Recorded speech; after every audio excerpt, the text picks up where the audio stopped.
président a dit tout à l'heure que c'est le message le plus attendu. Mais en général, les au revoir doivent être courts et brefs pour que l'émotion ne monte pas trop. Je peux vous dire que ce n'est pas sans émotion que je me tiens devant vous ce matin pour mon dernier message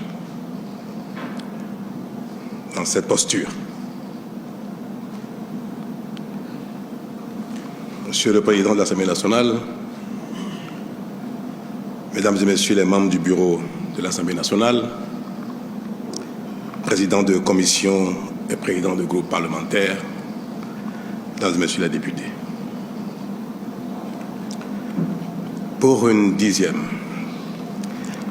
et dernière fois, j'ai l'honneur de vous présenter en votre qualité de représentant légitime du peuple béninois et délégataire de sa souveraineté en matière législative, mon appréciation de l'état de notre nation.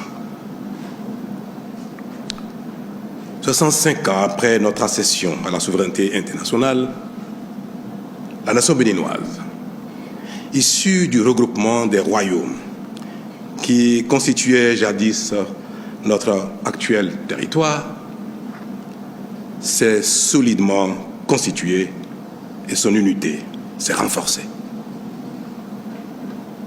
La communauté nationale vit en bonne harmonie et aucune tension ethnique, religieuse ou sociale ne s'observe au point de constituer un risque pour la paix et la cohésion interne.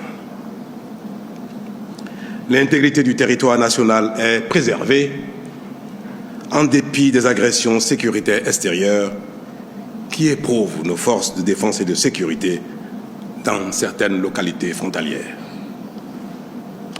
Mesdames et Messieurs les députés, je confirme ainsi que les fondamentaux constitutifs de la nation dont nous avons hérité sont bien préservés, voire renforcés. Pour le reste, qui relève de notre mission de construction au quotidien, en vue de l'amélioration constante des conditions de vie de nos concitoyens, l'état des lieux est aujourd'hui rassurant et prometteur, même si l'héritage n'était point confortable à l'entame de la décennie qui s'achève. Mon souhait ce matin n'est pas de dresser sur les 10 dernières années qui s'achèvent le bilan de notre action commune dans les différents domaines qui conditionnent notre développement économique et notre bien-être. Ce qui importe désormais pour nous, 65 ans après la prise en main de notre propre destin commun, c'est à mon sens la réponse aux questions fondamentales ci-après. Le Bénin a-t-il enfin trouvé la voie pour son développement?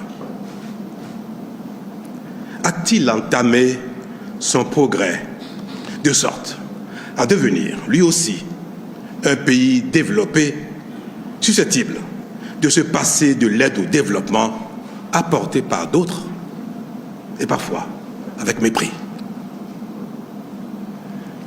Est-il un pays où l'éducation nationale, la formation technique et professionnelle, la route, l'eau, l'électricité, l'emploi, la santé, le cadre de vie durable, assaini et beau, la sécurité et la paix progressent chaque jour?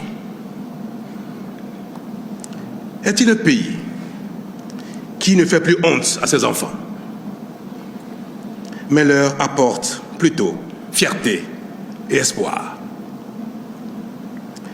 Un pays que d'autres admirent et envient. Autrement dit, le Bénin est-il aujourd'hui un pays où tout s'améliore jour après jour, où l'espoir est désormais permis, de sorte que ce qui n'est pas encore acquis ne paraisse plus inaccessible? Honorables députés, représentant du peuple béninois tout entier, la réponse à cette question fondamentale est oui.